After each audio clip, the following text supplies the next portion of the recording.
નમસ્કાર, વિશેષ રજૂઆત સાથે હું છું વંદી। તો હવે ઘડીઓ ગણાઈ રહી છે, વડાપ્રધાન મોદી શપથ ગ્રહણ કરવાના છે। 7:15 વાગે તમામ પ્રકારની તૈયારીઓ જોવા મળી રહી છે। સાંજે 7:15 કલાકે નરેન્દ્ર મોદી વડાપ્રધાન પદના શપથ લેશે। આ સાથે સાથે તમામ સાંસદો જેમના નામ સામે આવ્યા છે, તમામ લોકો મંત્રી પદના શપથ ગ્રહણ કરવાના છે। નરેન્દ્ર મોદીના મંત્રીમંડળમાં 63 મંત્રીઓ શપથ લે તેવી સંભાવના જોવા મળી રહી છે। સવારથી જ જે સંભવિત નામો ચર્ચાઈ રહ્યા છે, ઉત્તર પ્રદેશમાંથી સૌથી વધુ 9 મંત્રી શપથ લે તેવી શક્યતાઓ છે, તો બિહારમાંથી 8, ગુજરાતમાંથી 6, ઓડિશામાંથી 3 મંત્રી શપથ લે તેવી શક્યતા છે। ઘડીઓ ગણાઈ રહી છે અને આ સસ્પેન્સ પરથી પડદો ઉચકાશે। કયા સાંસદો શપથ ગ્રહણ કરે છે, તો અલગ અલગ રાજ્યોમાંથી અલગ અલગ મંત્રીઓ શપથ ગ્રહણ કરવાના છે, ત્યારે તૈયારીઓ જોવા મળી રહી છે। એક બાદ એક મહેમાનો છે તે શપથ ગ્રહણ સમારોહ સ્થળ પર પહોંચતા જોવા મળી રહ્યા છે। 7:15 વાગે મોદી જ્યારે શપથ લેશે, શપથ માટે રાષ્ટ્રપતિ ભવનમાં મંત્રીઓ આવવાના શરૂ થઈ ચૂક્યા છે। એક તરફ તમામ પ્રકારની તૈયારીઓ છે। 7:15 વાગે આ સાથે સાથે 69 મંત્રીઓ છે જે આજે શપથ લેવાના છે। તો રાજઘાટ ખાતે આ સવારે વડાપ્રધાન મોદી દ્વારા મહાત્મા ગાંધીને શ્રદ્ધાંજલિ આપવામાં આવી। સવારથી જ જે અપડેટોનો દોર જોવા મળી રહ્યો છે, એક બાદ એક સાંસદોના નામ આવ્યા હતા। એ પહેલા ફોન કરીને તમામ સાંસદોને કહેવામાં આવ્યું હતું, વડાપ્રધાન મોદી દ્વારા ચાય પે ચર્ચા કરવામાં આવી અને જે નામો સામે આવ્યા છે, 69 સાંસદો છે કે જે આજે વડાપ્રધાન મોદી સાથે શપથ લે તેવી શક્યતાઓ જોવા મળી રહી છે। તો અમિત શાહ, રાજનાથ સિંહ, નિર્મલા સીતારમણ, જયશંકરની સાથે સાથે શિવરાજસિંહ ચૌહાણ, મનોહરલાલ ખટ્ટર અને કુમારસ્વામી પણ મોદીના ઘરે સવારે પહોંચ્યા હતા। તમામ લોકોના નામનો સમાવેશ જોવા મળી રહ્યો છે। તો ગુજરાતમાંથી પણ અમિત શાહ, એસ જયશંકર, મનસુખ માંડવિયા, પ્રદેશ પ્રમુખ સી આર પાટીલ અને નીબુબેન બાંભણિયાને મંત્રી બનાવવામાં આવે તેવી શક્યતાઓ છે, તે પણ શપથ લઈ શકે છે।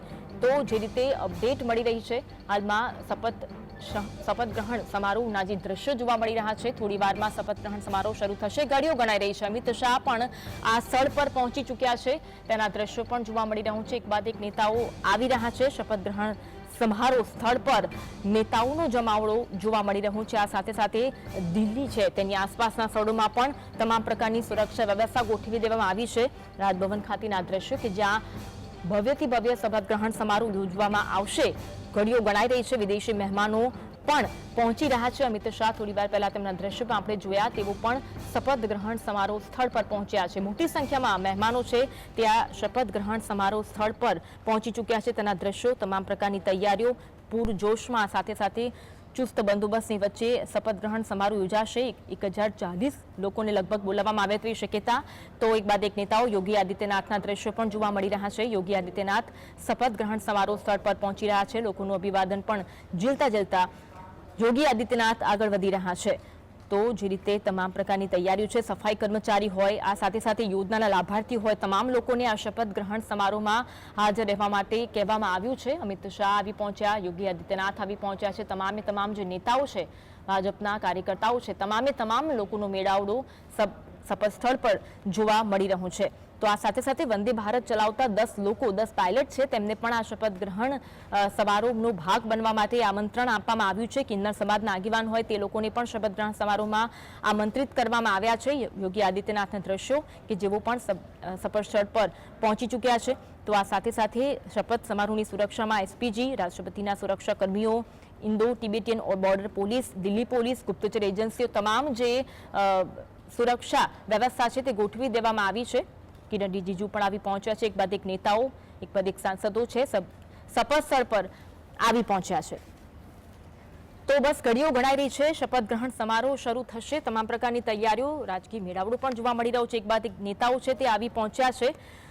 મોદી 3.0 ત્રીજી વખત વડાપ્રધાન મોદી છે તે શપથ લેવા જઈ રહ્યા છે, ત્યારે એનડીએ સરકાર જે બની છે તે અંગે આપણે ચર્ચા કરીશું અને સાથે સાથે શપથ ગ્રહણ સમારોહ વિશે પણ ચર્ચા કરીશું। આપણી સાથે મહેમાન જોડાયેલા છે, પ્રદ્યુમનસિંહ સરવૈયા કે જેઓ રાજકીય વિશ્લેષક છે।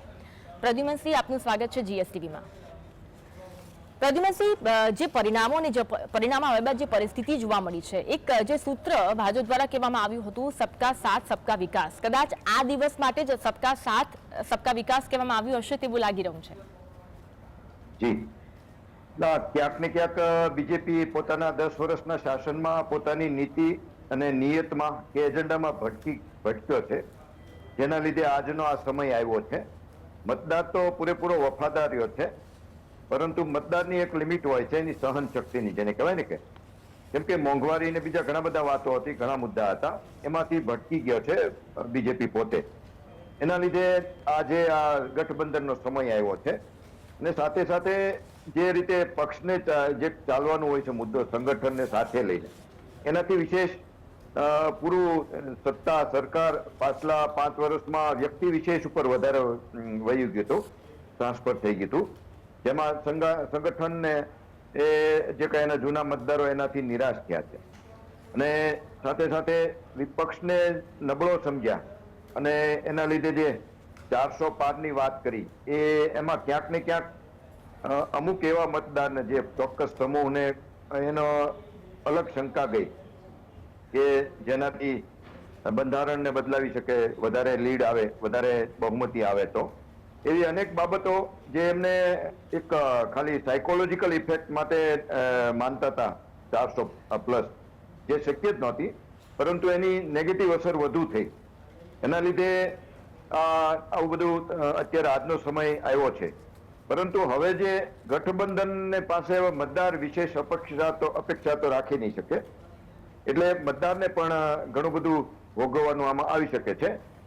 પરંતુ એ પણ જોવાનું રહ્યું કે આવનારા સમયમાં બીજેપી આ ગઠબંધનની ગૂંચવણમાં પોતાના મૂળભૂત વિચારધારા, પોતાની મૂળભૂત જે નીતિ છે, એજન્ડા છે, એમાંથી પણ ભટકી ના જાય, એ પણ જોવાનું રહ્યું, જેથી કરીને એનો બાકીનો જે મતદાર છે અને હજી જે મતદાર ભલે આ ચૂંટણી પૂરતો એની વિરુદ્ધ ચાલ્યો છે, એ મતદાર પણ ફરીવાર પાછો એની સાથે જોડાઈ જાય, એ માટેની જે નીતિ ને નિયત ને એજન્ડા છે એમાંથી ભટકી ના જાય, એ પણ એને જોવાનું રહ્યું. હાજી. ઓકે, જે રીતે ખાતાની ફાળવણી એટલે આજે મંત્રીપદના શપથ લેવાના છે, સવારથી જે મુવમેન્ટ જોવા મળી રહી છે, એક બાદ એક અપડેટ આવી રહ્યા છે, આવી પરિસ્થિતિ જે સર્જાય છે, આ પરિણામ જે આવ્યું છે, આવી પરિસ્થિતિમાં ખાતાની ફાળવણી કેટલી મુશ્કેલ કહી શકાય?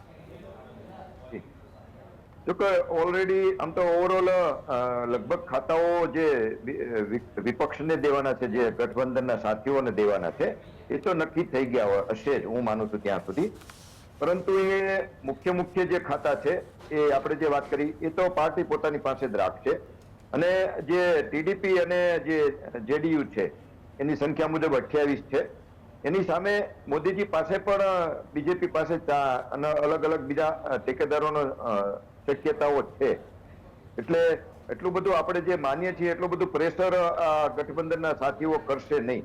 અને ઘણું બધું મોદીજી કહેશે એ રીતનું ઘણી બધી બાબતમાં ખાતાની વહેંચણીમાં શક્ય બનશે.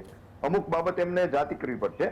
અને કદાચ આવનારા સમયમાં નજીકમાં આજે મુસ્લિમ આરક્ષણ બાબતમાં પણ બીજેપી બદલાતી કે પછી કૂણી પડતી નજર આવે તો પણ આપણને નવાઈ લાગશે નહીં. બિલકુલ. આપણી સાથે મિલન ખીરા જોડાયા છે, જે વરિષ્ઠ પત્રકાર છે, અને આ સાથે સાથે મુકેશ ઓઝા પણ જોડાયા છે, જેઓ રાજકીય નિષ્ણાત છે. આ બંનેનું પણ સ્વાગત છે.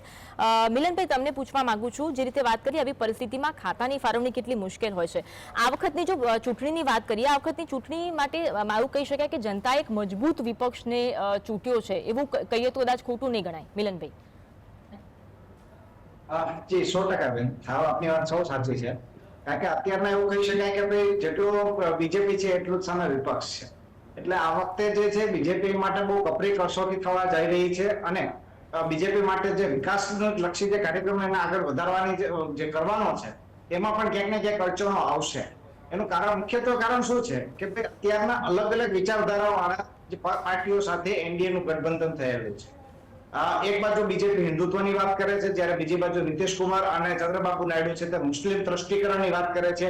અને એનો જ આક્ષેપ જે છે કે મુસ્લિમ તૃષ્ટિકરણ જે છે તે કોંગ્રેસ પણ કરી રહી છે.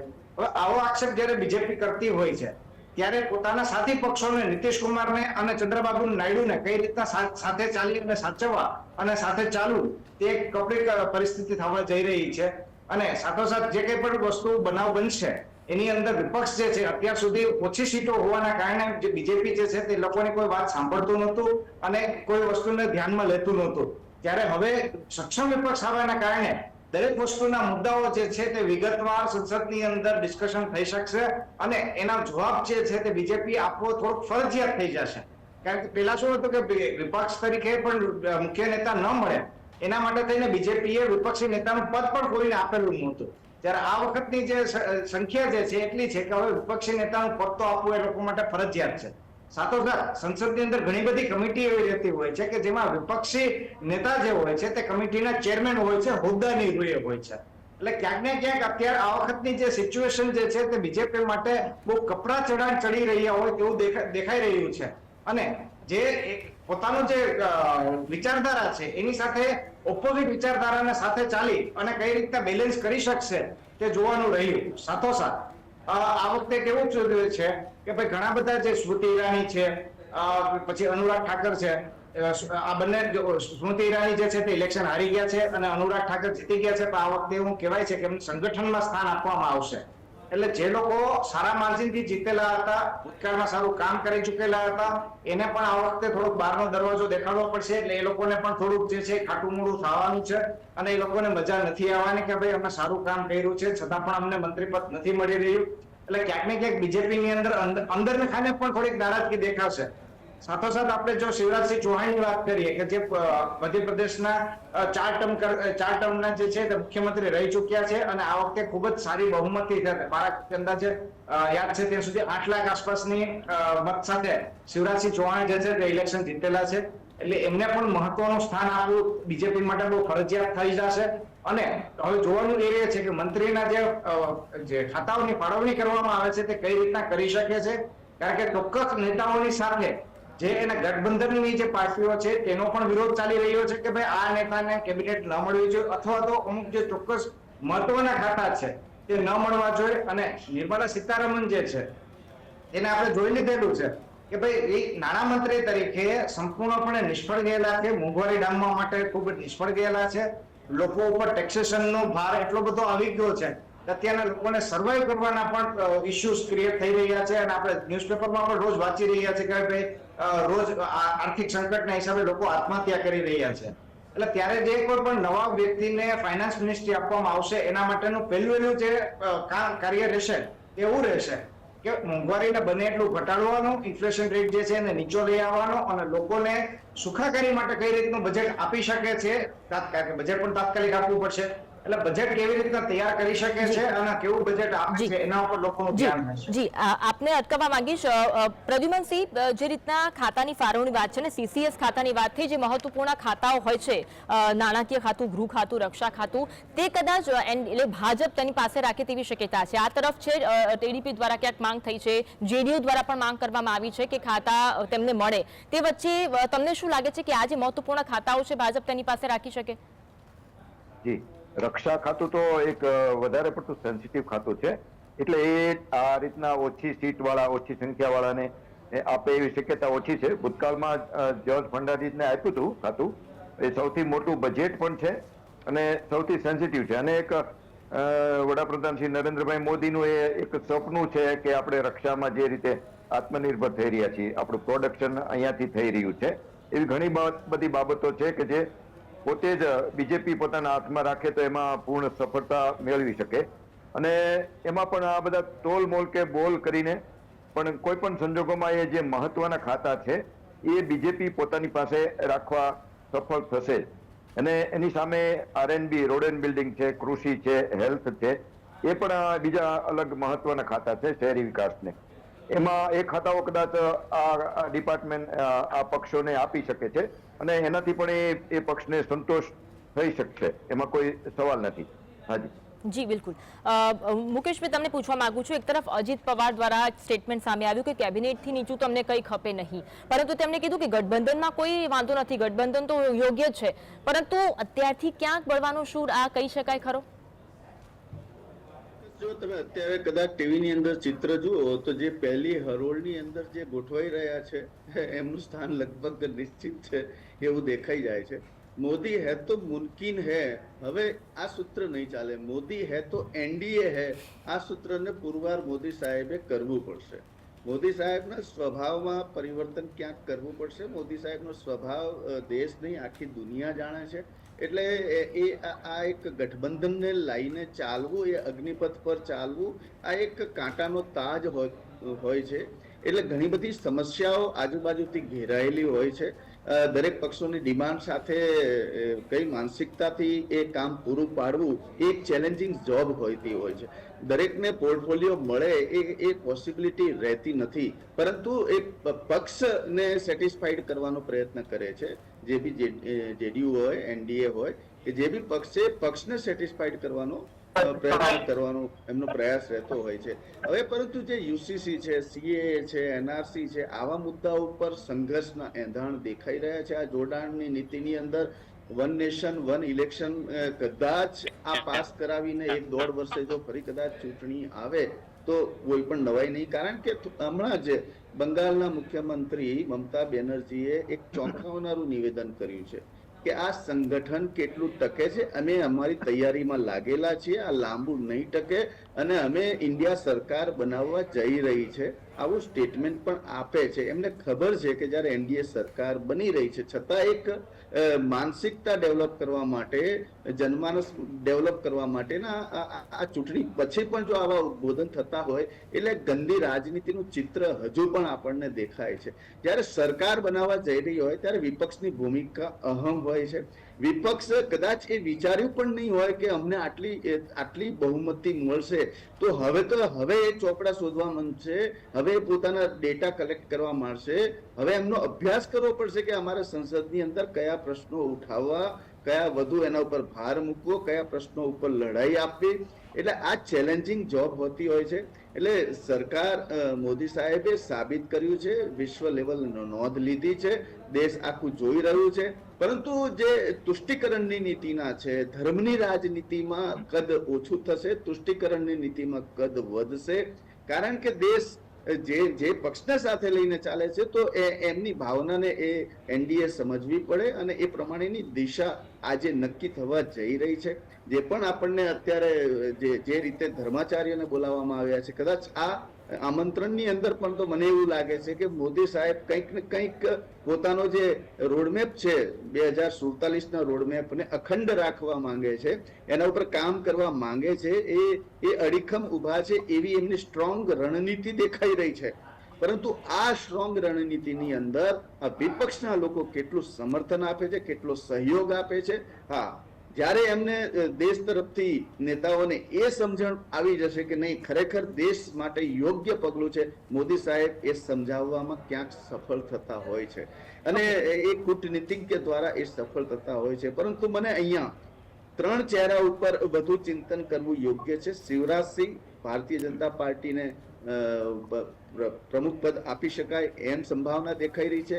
કારણ કે 30 જૂને આપણે જેપી નડ્ડા સાહેબનું કાર્યકાળ પૂરો થવા જઈ રહ્યો છે અને અગાઉ હિમાચલની ચૂંટણીમાં પણ એમને જે પ્રમાણેની વિશ્વસનીયતા જોઈતી હતી એ પ્રમાણે એમણે કરી નથી બતાવ્યું અને આ આખી લોકસભાની ચૂંટણીમાં એમનું સ્તર ક્યાંક ડાઉન થયું છે. એટલે એમાં ચોક્કસ પરિવર્તન આવી શકે એમ છે અને એ માટે નીતિશ ગડકરી છે, અમિત શાહ સાહેબ છે, શિવરાજસિંહ પાટીલ છે, આવા નેતાઓ છે કે હજુ એકાદ નામ હું ભૂલી ગયો છું. આ 4 નેતાઓ માંથી એ પ્રમુખ પદ પણ જઈ શકે છે. એનું પણ આયોજન અત્યારે થઈ ગયું હશે.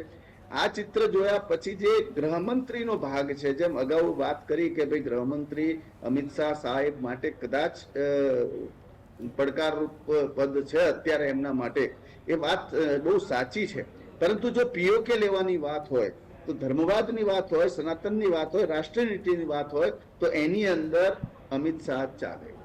એટલે હવે એની અંદર જો બીજો કોઈ વિપક્ષના પાર્ટીને કદાચ ગૃહમંત્રી આપી દેવામાં આવે તો ખરેખર આ જે બધા જે મેઇન ઇસ્યુ છે, પીઓકે જેવા ઇસ્યુ છે, રાષ્ટ્રવાદના ઇસ્યુ છે, જે બીજા મંદિરોના ઇસ્યુ છે, એ બધા ઇસ્યુની અંદર ક્યાંક બ્રેક લાગી શકે એમ છે. આવું ચિત્ર અત્યારે દેખાઈ રહ્યું છે. ઓકે, તો જે રીતે શપથ સરના દ્રશ્યો પણ જોવા મળી રહ્યા છે, વિદેશી મહેમાનોની સાથે દેશના જે એક બાદ એક મહાનુભાવો છે તે આવી રહ્યા છે, આપણે એ પણ જોઈ રહ્યા છે. સાથે મુકેશભાઈ, એક સવાલ આપને કરવા માંગીશ કે હવે જ્યારે એનડીએની સરકાર રચાવા જઈ રહી છે, વડાપ્રધાન મોદી શપથ થોડી વારમાં લેશે, પરંતુ આવનાર દિવસોમાં જે પણ નિર્ણયો લેવાના હોય દેશ માટે તે કેટલા કપરા બની શકે? અત્યાર સુધી જે પણ નિર્ણયો સરકાર દ્વારા લેવામાં આવ્યા, કદાચ હવે એ કદાચ કપરા ચઢાણ તેમના માટે હોઈ શકે એવું કહેવામાં કદાચ ખોટું નહીં હોય.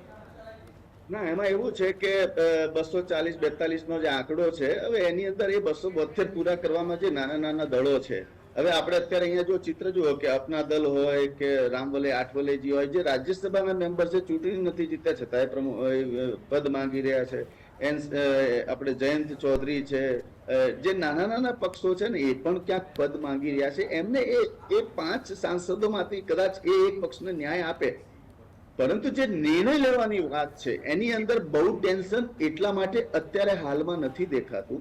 કારણ કે જો આ ટેન્શન હોત તો કદાચ નીતિશ કુમાર સૌથી પહેલા પલટી મારી દીધી હોત.